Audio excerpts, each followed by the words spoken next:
Since this is Mother's Day and the 6th Sunday of Easter tide, I have, as you may have guessed, 6 mother jokes. Only one of them is good. A young boy who loved riddles asked his father, "Dad, do you know the difference between a pack of cookies and a pack of elephants?" The dad smiled and answered, "No," which caused his son to exclaim, "Boy, am I happy Mom does the grocery shopping." You know what the mother said to her child? "Don't be naughty." Okay. You know why computers are so smart? They listen to their motherboard. You know why a monster's mother knit him 3 socks? She heard he grew another foot. A mother was once overheard telling her son, "I'm warning you, if you fall out of that tree and break both your legs, don't come running to me." This is the one I like the best. You know why mother kangaroos hate rainy days? Because their kids have to play inside. As much as I love and appreciate mothers and Mother's Day, I typically don't preach sermons about secular holidays. I tend to mention them in the pastoral prayers, but I don't focus on them in sermons. And I'm not alone in this regard. A number of preachers tend to let the lectionary and church calendar have more sway over messages in worship than Hallmark or other dictates in our culture. But what holds even more sway than the lectionary and church calendar are what I like to think of as holy hints or divine whispers in my day-to-day life. And I've had such hints and whispers to tie this sermon in to Mother's Day. At least I think I've had them. I tend to write my sermons 10 or more days ahead of time, and so I actually start thinking about them a couple of weeks in advance. Because basically I choose a lectionary text, and then I pray and meditate on it. And before I left for a vacation a week or so ago, I did this with our text for the day. Now, I already mentioned in the May newsletter that I read on vacation Scott Peck's reference in The Road Less Traveled to parental and spousal love being the best most humans can hope for. Also, while on vacation, in a Seattle thrift store, I stumbled across a copy of Marcus Ford's book, Meeting Jesus Again for the First Time. And since all of my copies of that awesome book have wandered out of my library, I bought the copy. And naturally, I read it again in Seattle, and I was taken this time by Ford's words on female images of God. They leapt off the pages, most especially that God is mother and womb-like. And then this week, as I began in earnest my work on this sermon, a very dear friend of mine from seminary who's a mom, missing her children while serving as a Navy chaplain, sent me a homily that she wrote on another time, using the Marcus Ford womb stuff I just referred to. And of course, in Seattle, I was also blessed being around our amazing children for whom we sacrificed a lot to make sure that their mother was able to stay home and raise them and even homeschool them. So Nancy's great mom vibrations filled my vacation as well. Plus, I also got to see my own mom in Seattle. So I heard all of this mom and parental and God as mother womb stuff as hinting and whispering to me. I felt called to link it up to talk about Jesus' call in our lesson to love each other as more than just some academic ideal, but as an already existing reality that is part and parcel of who and what we understand God to be, and who and what we need to understand. We as Christians, followers of Christ, are meant to be. What I'm saying is that hints and whispers suggested we are to be like a good and loving mom toward each other and everyone else. You see, even though we tend to think of God as male and probably grew up calling God male pronouns and even probably still refer to God as Father, the truth is that much of what and who we understand God to be is better imagined for us with female metaphors, especially the prototypical ideal image of a mom in our culture. God's love is more like a warm, smothering mama hug from June Cleaver than a thoughtful lesson and kind rebuke from Ward. God's love is more Maria in Sound of Music than Captain Von Trapp. And it's not that men should not be or cannot be as nurturing as women role models. It's that our cultural ideals of good nurturing and protection are usually played out in our idealistic role model of the good mom. And that role model actually fits the gospel model of love that Jesus taught and left us and constantly calls us to. Like in the lesson today, a model, I must admit, that conflicts with the angry, apocalyptic, violent, punishing God we also hear about.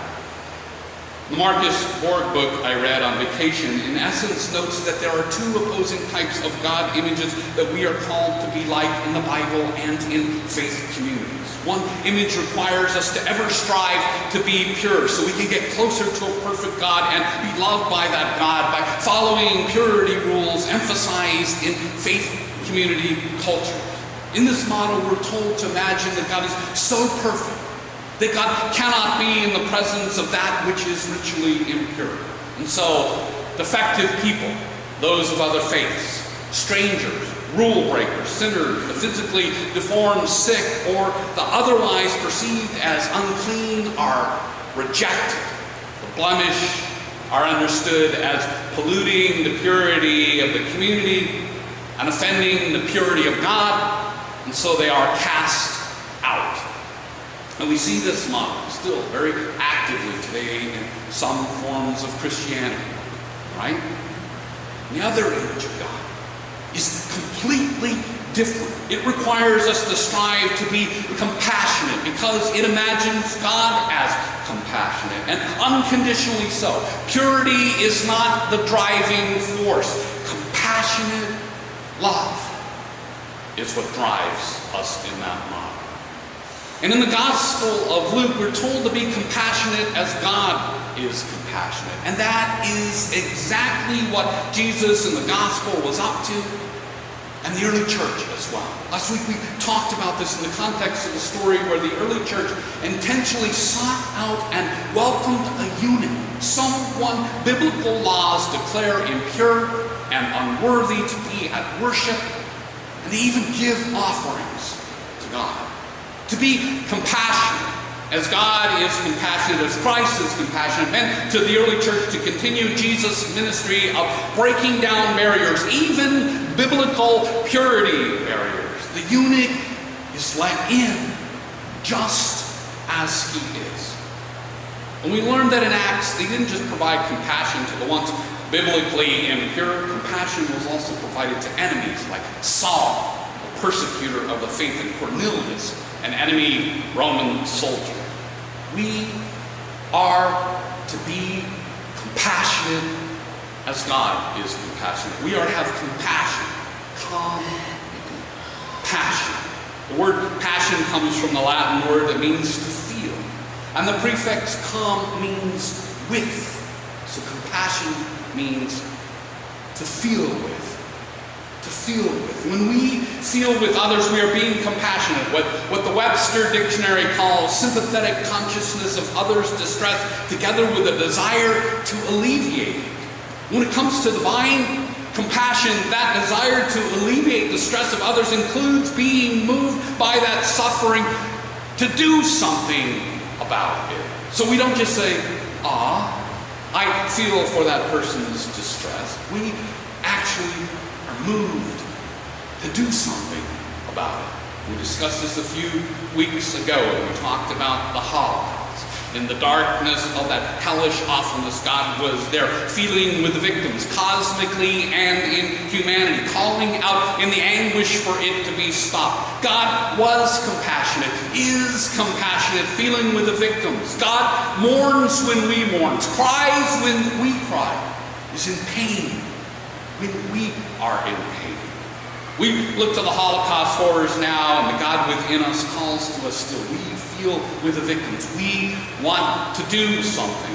And even now, a broad spectrum of compassion is available for us to continue to do something about it. Things like learning about other faiths, stopping anti-Semitic speech or jokes, supporting civil rights for the oppressed, even voting for politicians and laws that actively seek to prevent or halt genocide. And the list goes on and on and on. The point is, God's compassion in us for victims must lead to action of compassionate acts. We are God's hands and feet and voice in the world. And the Holocaust is just one example. We do not just feel for victims of such things on large and small scales, but we are moved to surround and protect them and stop the pain, injuries, and the threat of them. Which, if you think about it, fits the famous female mothering image Jesus himself used when he compassionately said to the people of Israel, "How often have I desired to gather your children together as a hen gathers her brood under her wings." God's compassion. Our compassion through God calls us to gather those in need of protection under our individual and our collective wings. In Hebrew and Aramaic, Jesus' native language, the word for compassion, to feel, have their roots in the words for womb. God's compassion is like the deep connection most mothers develop with their children while they are in the womb. God, as creator, conceives and carries and births us. But also, as Paul notes, we live and we move and we have our being in God. So it's also like we are in the womb of God. And God feels with us because, like a fetus, we are a very part of God, surrounded and nurtured and mattering. And what happens to us in a very real womb-like way happens to God. We are connected to God like a child is connected to a mom. And despite our being raised to think of God as male, and that the Bible somehow insists we must think that, there are Bible images of God as mother and womb and female. Creation begins in Genesis with God's ruach, a feminine word for spirit in Hebrew, that births the world. And other places in the Bible pick up on this mother and womb image of God. In Isaiah 42, God says, "I will cry out like a woman in labor. I will gasp, I will pant." In Isaiah 49, God refers to herself when people fear she has forgotten them, saying, "Can a woman forget her nursing child or show no compassion for the child of her womb?" And as we heard at the start of the service, the psalmist refers to God as a midwife. "It was you who took me from the womb, and you kept me safe on my mother's breast." And it's not just God as womb and birthing mom image that we hear in the Bible. In Hosea, God claims to be like a bear robbed of her cubs. And in Luke, we can hear Jesus comparing God to a mom working in the kitchen when he says, "To what should I compare the kingdom of God? It's like the yeast that a woman took and mixed in with 3 measures of flour until it was leavened." And the wise mom is also a biblical image of God. The Hebrew word for wisdom is the feminine word chokmah. In Greek, it's the feminine word Sophia. Female image of God as wisdom appears in many Bible passages. For example, God is the feminine wisdom in Proverbs 8. "Does not wisdom call, and does not understanding raise from her voice? On the heights beside the way at the crossroads, she takes her stand. Beside the gates in front of the town, at the entrance of the portal, she cries out to you, O people I call. My cry is to all that live." The author of that Proverbs is unmistakably referring to wise aspects of God as female. She's a smart God. A wise woman or grandmother image fits our ancient ancestors and our experiences of that God. And they fit Jesus' image of God too. He expressly connects God's wisdom to mothers when he declares in Luke that, quote, wisdom is vindicated by all her children. Now don't hear me wrong. I am not saying that mothers are God. But I am saying that God has long been considered mom-like and womb-like, and to have prototypical female characteristics. The love of God is warm like a womb, caring like a midwife, protective like a hen, fierce like a she-bear, nurturing like a baker, wise like a mother.